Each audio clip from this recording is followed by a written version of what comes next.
প্রশ্ন, ইসাবের বাবার চরিত্রটি আলোচনা করো। উত্তর, পান্নালাল প্যাটেলের অদলবদল গল্পে ইসাবের বাবা হাসান পাঠান বেশ গুরুত্বপূর্ণ ভূমিকা পালন করেছেন। স্নেহশীল ইসাবের বাবা একজন দরিদ্র চাষি, কারণে অকারণে মহাজনের কাছে হাত পাততে হয় তাকে। অভাব তার নিত্যসঙ্গী হলেও হোলি উৎসব উপলক্ষে পুত্র ইসাবকে নতুন জামা তৈরি করে দেওয়ার মধ্যে এক স্নেহশীল পিতা হিসেবে তাকে দেখা যায়।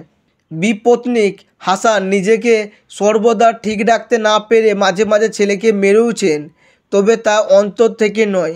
অভাবের সংসারে ছেলেকে তিনি খেতে কাজও করিয়েছেন। সংবেদনশীল ইসবের বাবার সংবেদনশীল মনের পরিচয় পাওয়া যায় ছোট্ট অমিতের কথা, কিন্তু আমাকে বাঁচানোর জন্য তো আমার মা আছে শোনার পর।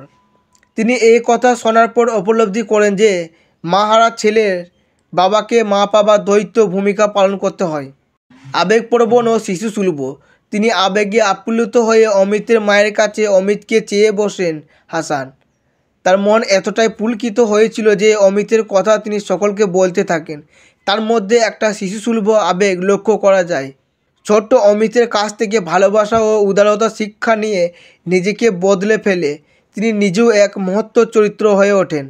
ভিডিওটি ভালো লাগলে লাইক করবে, তোমার কোনো কিছু জিজ্ঞাসা থাকলে কমেন্ট করবে এবং এই ধরনের ভিডিও পাওয়ার জন্য চ্যানেলটিকে সাবস্ক্রাইব করে পাশে থাকা বেল আইকনটিতে ক্লিক করে দেবে। ধন্যবাদ।